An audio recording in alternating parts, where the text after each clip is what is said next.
if there's a link between Satan and Eve. So they both well, one is trying to help Adam and the other isn't Satan. But then I wonder, why was Satan created, or how does he get in the garden? Or I'm just trying to think about why. Is there a purpose to Satan? Yeah, there's a purpose. It's to test. He's the tester. So that's the purpose of Satan, is to test things, to know the boundaries of things. Okay, but Satan is fallen too. That's important, though. That's the thing. Maybe when Satan is doing his job, he looks more like Eve a little bit, or at least that function. But he's definitely fallen. So he's like the snake now. That's the idea. He's acting like the snake. He's trying to swallow Adam. He's not trying to test him for good reasons. He's using his powers of testing, but not to help the form, because you could test things to improve them. You can test things to see if they're still good. Like, let's say something is sick. That's what medicine is, basically. It gives some tests. Why? Because it wants to determine if you are healthy or not. Healthy means you're in your form. You don't have a problem. You're following your form. Your resources are serving your form. That's a healthy being. And so a doctor needs to perform some tests on you. And the tests are not pleasant. I mean, tests are not pleasant. They're like intrusive, and they like...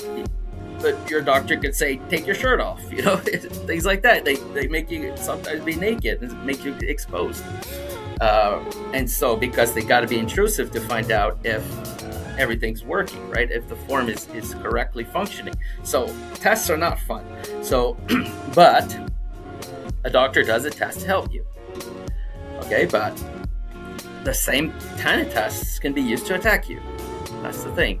So if someone wants to attack you, can also do tests on you.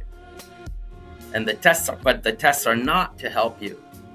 They're to destroy you and to make you lose your standards and your form. So that's what the snake does, really. Eve uses formlessness, but not to subvert. It uses to help the form. So it's something like that.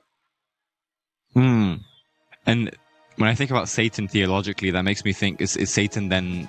I'm trying to think about the purpose of why, from his perspective, would he try and tempt Eve and Adam, and is it kind of like a massive cope in a way, where now Satan has fallen, he's in the garden, so there's like a kind of coping mechanism. He wants to, if you can degrade Adam, if you can degrade the thing God wants and cares about, then it makes him look... It's all in the story. I could tell you, but it's in the story.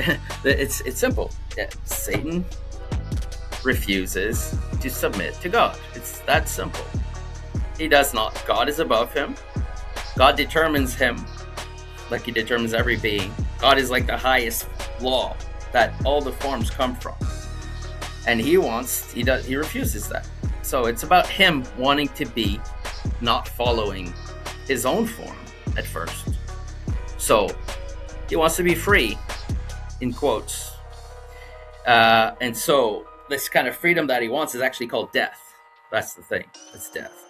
Because it's a kind of freedom that destroys your form and your identity and brings you into formlessness. Formlessness is death. That's the thing. The snake brings you into formlessness. So basically, it's like, if you want to know, it's like, what's a demon? It's actually pretty simple. Like, demons refuse certain laws. They refuse to accept them. And one of the laws that they refuse to follow is the law of form. So that means they are transgressors of form. So a really simple example of that. If someone steals, stealing is an example. Stealing means what? If you steal from someone, it means you don't respect the boundaries of their property, their form, because property is a, let's say, a type of or level of form, right? Things belong to you. It means they're under your authority. They're participating in your form, actually, is what it means.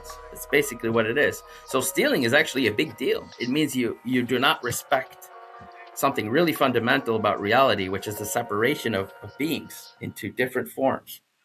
And so the ultimate consequence of this is to change the world into formlessness. So that's the flood, we could say, is the ultimate result of following these beings, the beings who want formlessness.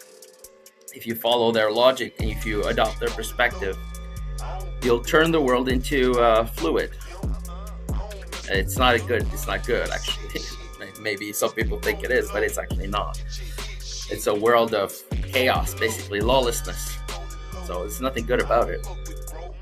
So that's what the snake wants. It's like, what does he want? That's what he wants. Because the snake rules in that world. The snake rules in the world of formlessness. It's like he's an expert. He's an expert at subtlety. He's an expert at manipulating things that are subtle as well. So he wants you to become formless because your form is solid. You can't manipulate it. If you have laws to dictate what belongs to what, it's hard to manipulate something. It's like it becomes a solid thing. But if you play games with that, if you transfer things from one to the other, or another example of what the snake does, the snake can like attribute things to you that are not yours too. So that's like the opposite of stealing, but it's just as bad. It's like if I attribute some things to you that you didn't do, that's the snake. That's what kind of the thing the snake does. So he things that are yours, he attributes to someone else, and things that are to someone else, he attributes to you.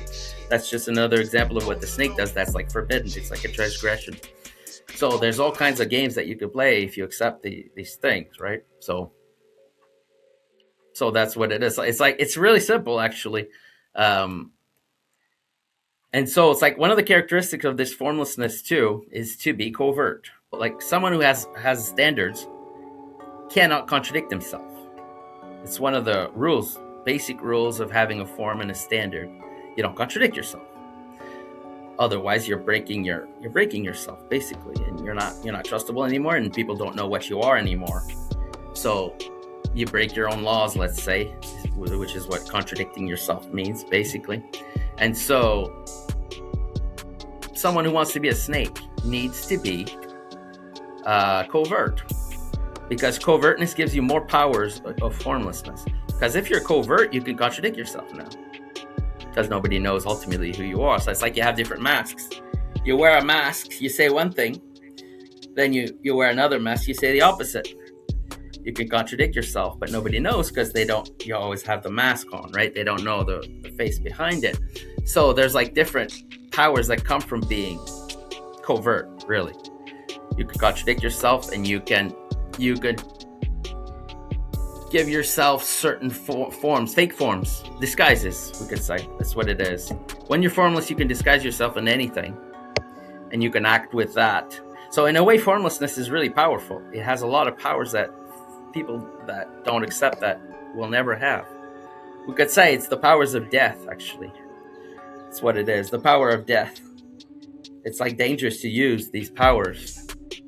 So a lot of the occult is dealing with that. It's like accepting the power of death. It's the power of formlessness. It's the same thing. I'm calling it death here, but because death is when you lose your form, basically. So, but you can also see that negatively, but you can see that positively too. And this is the perspective of a demon or a snake. It sees positively this death thing as something positive that gives you power. So these aren't just theoretical ideas. They exist. We could see. So, for example, an actor is someone who's dealing in formlessness. It's like he chose that as a career. The power of formlessness is given to him in his role of actor.